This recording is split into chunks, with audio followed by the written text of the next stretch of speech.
If you have watched my Redmi Note 10 review, you must know about the whole MIUI situation. But this Xiaomi Mi 11 Lite feels like the solution to it.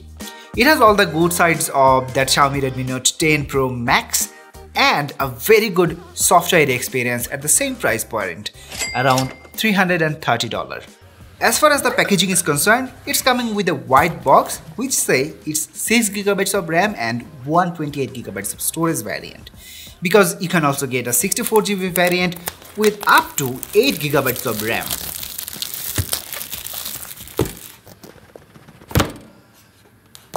At first, we have a SIM ejector pin with some paperwork and a USB-C to 3.5mm converter. So supposedly Xiaomi finally got rid of the headphone jack. Anyway, we have a transparent silicone case and the black glossy variant of the smartphone, although you have some other options to choose from. At the bottom part, we have a massive 33-watt charger with a USB-C cable that can charge the phone within an hour. Okay, let's take a look at the design. At first, when I take it in hand, it felt different. It's slim, it's lightweight and very comfortable to use. Actually, this is probably the thinnest smartphone that I have used recently. For comparison, this phone is only 157 grams in weight and as slim as this original Poco phone from 2018. Even then, Xiaomi could manage to fit a 4250 mAh battery in it. The shiny glass back part here is surely a fingerprint magnet, but it looks premium. Even you can use it as a mirror if you want to. The 64MP triple camera looks a lot like its elder siblings, Xiaomi Mi 11. It's got an IR sensor, it has hybrid dual SIM card slot, it has NFC, it is IP53 splash resistant, and the dual stereo speaker is pretty good. It does not feel like they used the existing earpiece just to call it stereo, but it is actually loud from both sides, which makes the media consuming experience pretty great.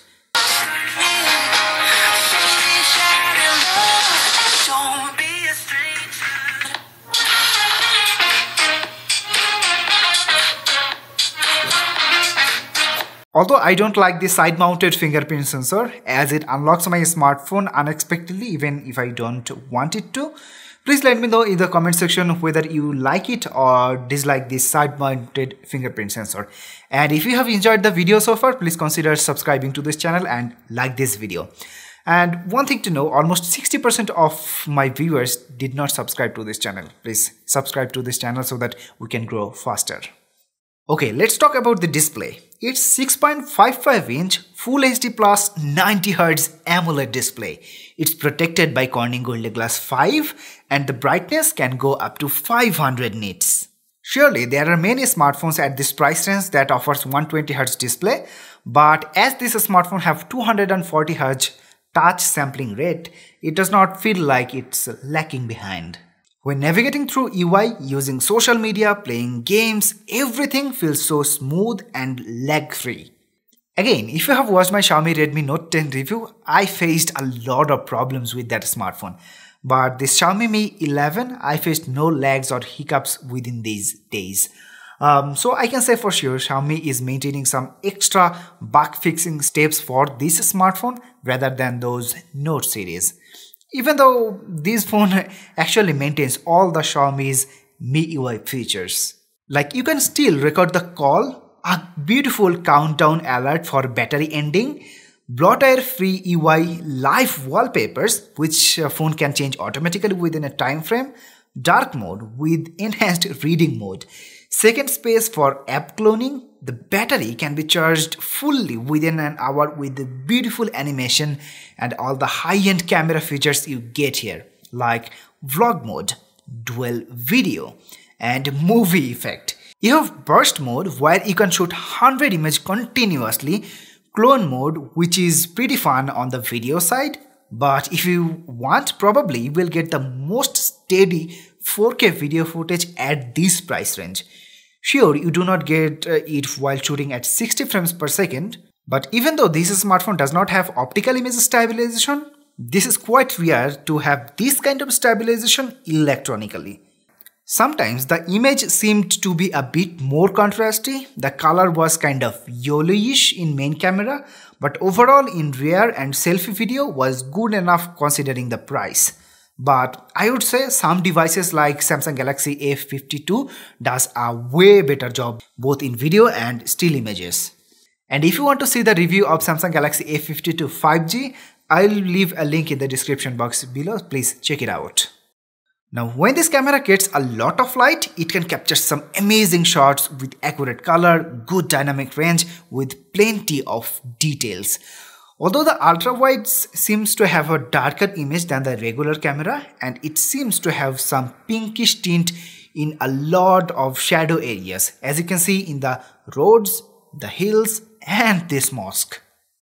This is also noticeable in low light. The ultra-wide seems to have significantly less detail than the regular camera, but here the night mode helps a lot with low noise, better details and better highlight rollout. So overall I can say this is definitely one of the best camera smartphone at this price point, but it has some drawbacks too. Like it can shoot 64 megapixel shots and it takes almost 5 to 6 seconds to preview that images. And sometimes I see apps just do not respond at all. It does not support Wi-Fi 6, some apps just gets wiped up from memory and it does not have water resistant like the Galaxy A52. But it offers a very stable performance with this Snapdragon 732G processor.